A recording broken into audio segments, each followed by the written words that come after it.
Okay. Well, I'm Corey.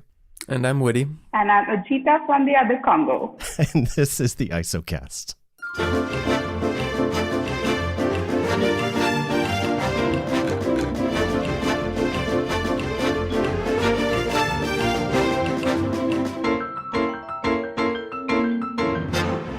Hi, Ajita. Hello, Corey. Hello, world. I'm here with Woody. What is this, week 6? Who's counting? I don't know. I lost track. I don't even know, Ajita. Are you...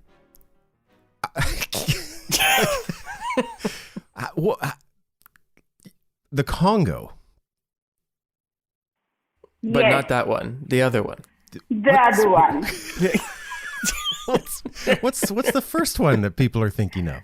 Not the one that you're thinking, Corey. It's the other one. What? Wait, there's 2 Congos?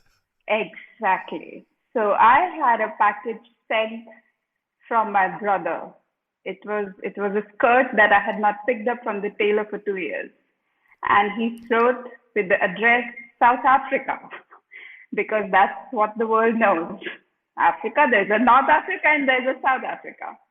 From there, it went to Congo. Which Congo? The Congo where I don't live.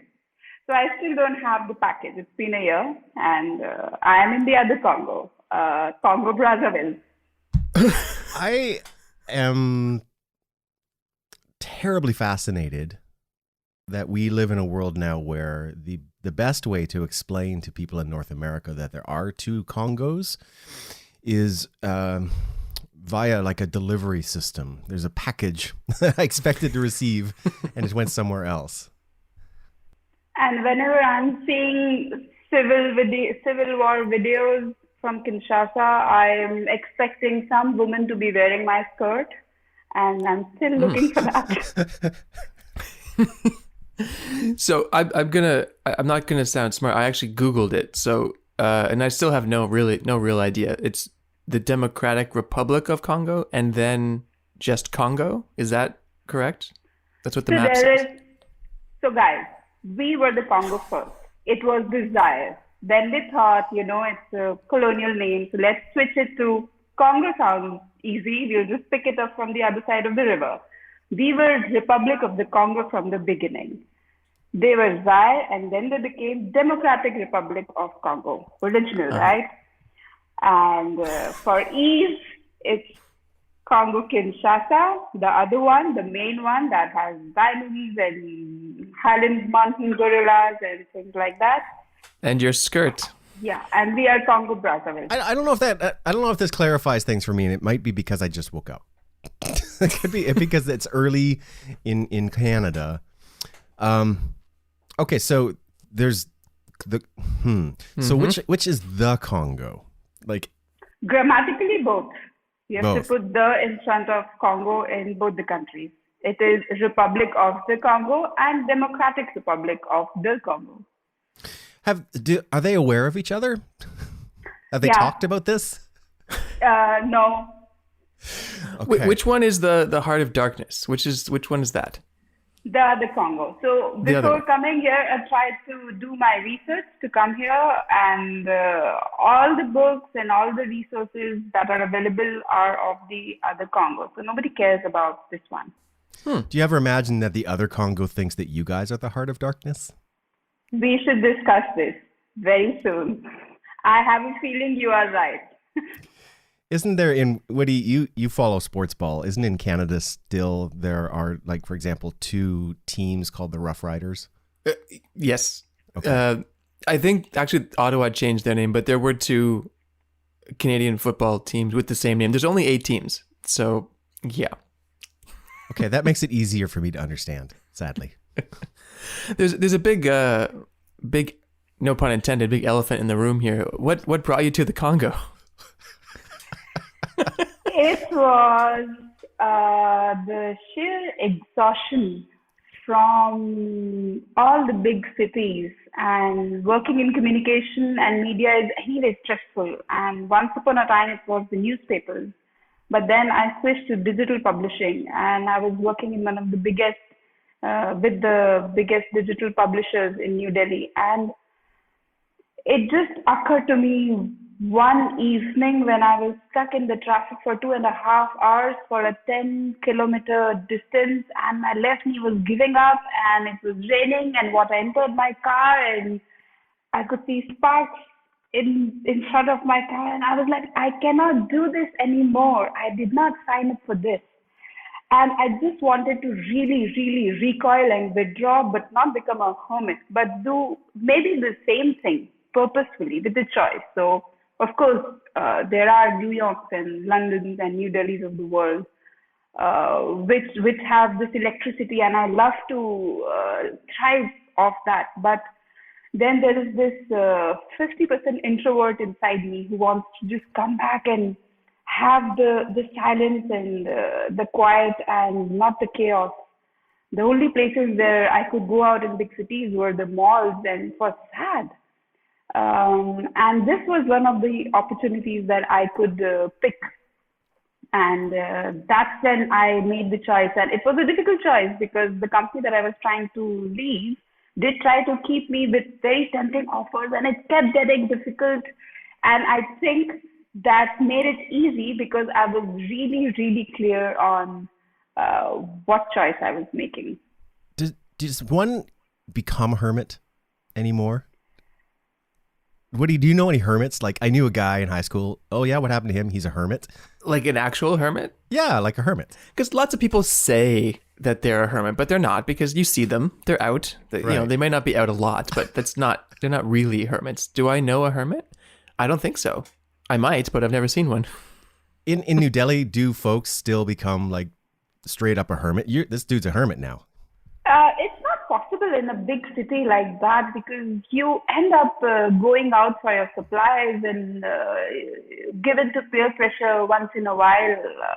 And then there's something called ego fatigue when people are throwing you that option a million times and you keep saying no. And then one time you go out and say yes, and then you regret it because it drains you or it puts you not out of your comfort zone, but something you didn't choose. Right. Mm-hmm. I've thrust myself into a lot of social situations that I didn't want to do, and I've almost every time found that it was worth it and enjoyable.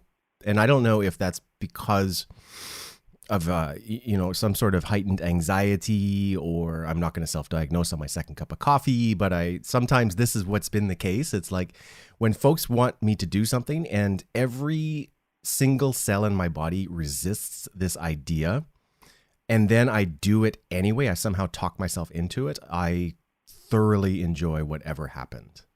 I don't know if that's the case for you, or if even that's really the case for me. It's early. You've had 2 cups of coffee already? I'm on my second. Jeez. Is this the earliest you guys have ever recorded a podcast? This is the earliest I've ever done most things, except for catch a flight. And you don't have to be awake for that. That's for sure. No, I mean, except for the days that we all lived in Costa Rica, where we had class at 7 a.m. Those were the days. Those were the days. Just out of curiosity, what was the earliest you guys had to get up for class? I think it was 5:15. Same for me. It was a 6 o'clock class, and I've forgotten where, but there. And it was 5 a.m. that I had to get up. You all got to sleep in. My first year was 4:30 every morning. Oh. And because there was no hot water, I had to get up at 4:30 so that I could boil a small pot of water in order to shave, and then catch my 3 buses to work. So by the time 7 a.m. rolled in, I'm halfway through my day. It was great. Speaking of isolating, didn't you you lived up in the hills or something, didn't you, in your first couple of months or years in Costa Rica? Like a hermit, like a hill person? Like a hermit hill person? No, I lived in San Joaquin de Flores de Heredia. So, and it was a beautiful little community, but the problem was it required that I take kind of a V-shaped pattern to work at that time because there was no direct bus. Though, if you looked at it, and this is not interesting to anyone, but put it on a map, and see what I had to do bus-wise and then look at the direct route, it would make you cry every day. All I need to go is from here to here, but I have to go all the way through here. The decision point for me, as with a lot of teachers doing ESL abroad, is after your morning classes, do you go home before your evening class and catch a nap? Because if it's another 3 buses home and another 3 buses back, you're 9 bus rides in before you get to your evening class. Is it worth it? It's 7 too many, really. Anyway, I digress. So in the Congo, what does this isolation look like? Or does it even look like anything at this point? I feel like I had been preparing for this for the past 4 years, and the world now knows my secrets. And I managed through this for 4 years, and now there are guides to working from an isolated place and how to stay home. And I'm just referring to these guides and seeing, this I did, this I didn't. So yes, of course, the distress and the agony of seeing the world go through this comes with what is happening now. But besides that, I think Pascal Blaise said this, that all of humanity's problems stem from man's inability to sit quietly in a room alone. And what is troubling us, yes, of course, there is this part of the pandemic, but we don't like ourselves as individuals, and we are afraid of spending time with ourselves and afraid of what we will find if we are alone with long periods with ourselves. And it may be the same crazy us, or with the negative and the positive aspects, but we are afraid of facing what we will find. And it may not be something very profound. I didn't find anything too deep, but whatever I found, even if shallow, I am kind of at peace with it. And it will be a revelation if I continue this lifestyle of how it goes forward. But I think what is troubling people a lot in this lockdown is being alone with themselves, and they want to distract themselves from their own self. Were there too many selves? No, I think that's all the selves. I mean, obviously I think for folks that I know, the financial strain, right, of having lost work and the uncertainty. And that's the other aspect of it. I'm with you, Ajita. I love hanging out with me all day long. I'm good, right? I'm one step from Hermitville, but Woody and I talked about this last week with Ayn. We are so fortunate because we're in a position where we have not yet lost our work, right? And we also, we live in a privileged society that we're able to enjoy finding the bottom of Netflix, and the paychecks still roll in, and it's for us, I guess, a lot less stressful than many who are in long lines for food, or they don't know how they were going to make their rent, right? So I think there's another aspect of it. And the third, for me, nobody asked, was the people you're keeping company with and with whom you're in self-isolation, right? I think divorce lawyers are going to be busy at the end of this thing. They might be. But Ajita, we were talking the other day, and you mentioned that the only thing, for lack of a better word, that you're having to distance from are the birds outside your window. Can you paint us a picture of where you're living? Because you made it sound like isolating isn't, I don't want to say that hard, but you're in the middle of nowhere. Is that accurate? That's very true. So I live 10 feet away, literally on the banks of the river Sangha. And there are trees everywhere. It's right at the heart of Congo Basin. So I am in the forest. If I zoom out, there is just, when we take off from the bush plate that we use here in this company, it's just kilometers and kilometers of green. And green is not one color, is something I realized here. It's millions of greens. And the forest takes over if you don't keep it shaved and cut and proper within a week. And we have had folklore here when people have left the organization 2 weeks or a month, and the forest has taken over completely, the houses and the machines and everything else. So it is really the wild, and birds are loud, loud. You wake up thinking, what issues have they got to discuss this morning at 4:30? Couldn't they wait a few more minutes? So there are trees totally taken over by bird nests. Has anything changed in your day to day? You have obviously this awareness of what's happening in the world, but has it directly affected your day to day living in a situation of where you live? There is a huge responsibility of the whole village on the company that I work in with, because we are protecting the village, because it is the biggest employer, the only and the biggest employer in this part. So all my work has completely been taken over by translating from English to French to Lingala to Benjale, the regional languages that are spoken here. And everybody doesn't read and write in this part of the world. So we have had to make audio messages and video messages without audio, or, just which are self-explanatory. And organizing for points for washing hands. And so we are, the people who are working here back here right now are really saving so we are in the eye of the storm, and we are trying to just keep it at bay, because I don't know what happens when the virus comes on this side of the river, because it will be a little difficult. We are really, really far away from the capital city. Do you have a lot of foreign visitors in that village? Do people frequent it, or are you literally isolated from this issue right now? Isolated. So the people who visit here from a different country are people who are visiting the company. So right now it's under control, because the country has stopped flights from other countries, and the domestic flights are also on hold. So we are able to, but it augments here the problem, because it's a river country. There are so many rivers and rivulets, and so people use pirogues. I don't know the English word. I know the French word.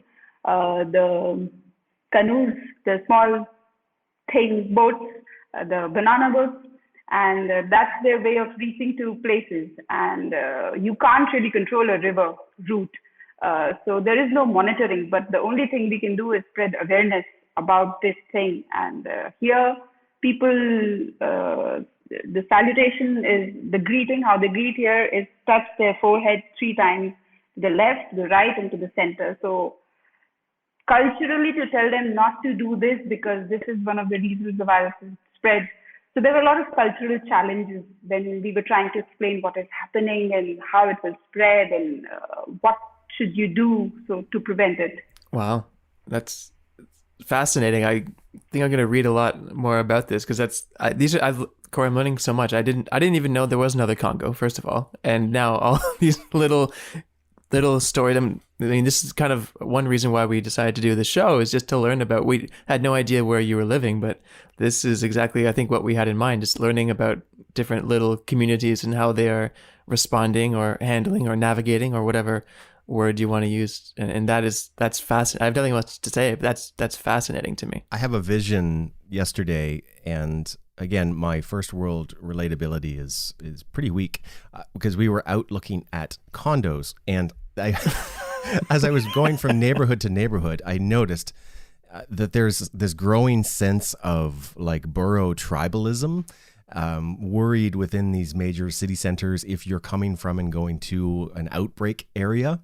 So as we're looking at different things, people were looking at us definitely like we were not from this neighborhood, and wondering what we were doing there, because there's actually been travel restrictions. So for some reason in my little brain, as Ajita was describing a banana boat coming, downriver into the village, that's in a way how I might have felt in my Mercedes going into a condo complex. Mm-hmm. Yep. I hope none of this makes it into the podcast. I feel pretty embarrassed.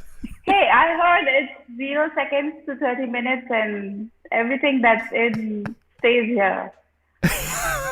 What happens in the Congo stays in the Congo. Stays in the Congo. But not that Congo. No, So Congo. Are you there for an indefinite term, or do you have like a contract, or what's your intent there? So there is no obligation. It's a choice. Initial first few months were very difficult because you are told certain things and you think, okay, this is what I'm signing up for. But when you land there, everything is intensified. And I didn't know I had this kind of resilience in me to adapt this culture and the culture adapting me, allowing them to adopt me in the region. So it's been 4 years now. I thought I would not last a year or more, but I speak French now, and I'm doing some cool work, and I have a lot of friends here, locals and otherwise some expatriates. And it is a community, and I have never worked with people whom I stay with. So it's this giant community of cultures. There are Portuguese, French, someone from Madagascar, India, and it is this samples of many countries within this micro environment. You're selling it really well, and it's really painful because nobody can travel right now, so nobody can come visit. But I don't know if there's a tourism board in your community, but you should start one because you're selling it very well. And if you leave a little early to go somewhere, you might just have to go slow because there are lowland gorillas crossing the way. So it has happened. We have a region in northern Montreal that is similar. Gorillas? Well, Gorilla glue. You say that, I mean, you're there and it's voluntary, but if there are no planes out, how would one leave if they chose to? So let me tell you door to door. I'll take a car from here to the point which is 60 kilometers away. From there, I can cross the river. Because you just can't pick up a boat and just cross because there are moving sandbanks under the river. So today it might be deep, but tomorrow your boat might just crash into the sandbank. So there is someone who keeps checking that place for people to cross. I'll go there, I'll cross the river. Then I'll go to a small airport, which is 15 minutes away. It's a bush plane. It's a 22-seater kind of plane. And then I'll take that plane to the capital city, Brazzaville. I'll wait overnight there. Then I will take... How long is that flight? Well, the distance is 800 kilometers, but since it's a low-flying aircraft, it takes 2.5 hours. Oh, okay. As the crow flies. Exactly. Or slower. Then I'll take a overnight flight, depending on the route, to Addis Ababa in Ethiopia or Paris in France, and from there I'll take a flight to New Delhi, to India, which is both 8.5 to 11 hours, depending on which route, which leg. Sure. From there, I'll take another flight to the airport close to my hometown. From that airport, I'll take another car to reach my home. So it's a 3-day affair. Wow. So save the river crossing. I don't imagine that Expedia puts that trip together for you. I'm guessing there's a lot of... Rio, yeah. Bam. Corey, I'm kind of tired. Maybe we can do that tomorrow. Today it seems a bit much. It's a little early. I could go into my app though and see what it would take. That seems like an Airbnb adventure. Is that like a banana boat expedition that an Airbnb? We have a houseboat. It is actually on Airbnb because the team here built a houseboat. We do rent it out. You have to reach here, then it's all yours. You have to get there first. So people, I understand the idea of getting away from the hustle and bustle of a big city. Corey and I both have done that, and you've done that, and I think everyone understands that. I can pretend to imagine what the hustle and bustle of New Delhi or Mumbai is like. You seem to have gone the exact opposite in the extreme direction, but you're happy with that choice? You don't want any kind of middle ground? Yes, I do. I miss coffee shops. I miss bookstores. I miss getting a haircut. I miss going to malls and buying vanity stuff, which has nothing to do with existing movies and meeting people, new people. I do miss that. I feel that I retired too early, and actually, this year was a year when I was wanting to make a change. But the situation right now, I feel I'm really blessed to be here right now because I don't know the challenges that people in big cities, and my family is in some of the big cities in India, and my colleagues, and I understand it's a challenging environment to be living in, even if the house is big. So here I'm able to go running in the forest still because there's no one and it's just us. So we are not home quarantined, and it's a blessing to feel the sun on your face and being out in the open. Do you have any concerns of wildlife when you're out running in the in the forest? Because maybe I have a naive vision of this, but I for one would in the Congo be concerned about getting up and going for a jog. I understand that, and that's what was my thought. That because where we are, we do actually have gorillas in and around. The interesting trivia is that animals don't like human beings, and they don't want to have anything to do with them. So even if they see you approaching, and in the forest, you always have more than a pair of eyes on you. So you are always being watched, where and how you don't know. Mm-hmm. And you can keep going, doing your business and come back. And I cannot guarantee this, but so far I'm alive to tell the tale. So. Right on. Yeah. Maybe leave that off the Expedia page. Maybe. I don't know.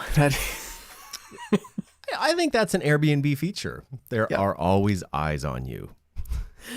You won't see them, but they see you. And the proof is fresh poop, elephants or panther or wild buffaloes or hog or... I'm glad you said that because we're making some jokes about animals, but really, I mean, Africa is a huge continent. What is the diversity of animal? So elephants, buffaloes. What else? If you just within, let's say, a kilometer of walking outside, what could we encounter? Let's sell this. Let's make an Expedia trip here. What can we do? Not a kilometer because this is a city right now of 10,000 people. Okay. So within a periphery of 5 kilometers, there are small camps in small localities. But it depends on which direction you're going. So if you're going towards the village, then you're all fine. But if you digress and if you're going into the woods or taking the river route, there are pink hippos and there are gorillas, of course. Elephants cross. This is a big part of elephants. So these are the big ones. But these are lowland gorillas, not the mountain gorillas which you find in Virunga. And I'm sure you didn't know there are 2 kinds of gorillas either. No, let's just say no. I didn't know. I'm going to say no. So yeah, these are lowland gorillas, not mountain gorillas. It's a flat region. So these are called silverbacks, and there are plenty. It's the highest density here. And birds. I want to say I love them, but well, there are too many. Why are they so angry? Why are there so many angry birds? I think it's my cultural interpretation. I think they're just happy and fine. It's just that I don't speak the bird language. I'm sure they're just discussing what breakfast to make in the morning and who is picking up the kids today. Well, perhaps if you stay longer, bird language will be another one in your repertoire. Probably. Repertoire. I already speak mountain gorilla. I don't speak lowland gorilla, though. Yeah, that's a problem. Okay. Well, I'm Corey. And I'm Woody. And I'm Ajita from the other Congo. And this is the ISOcast.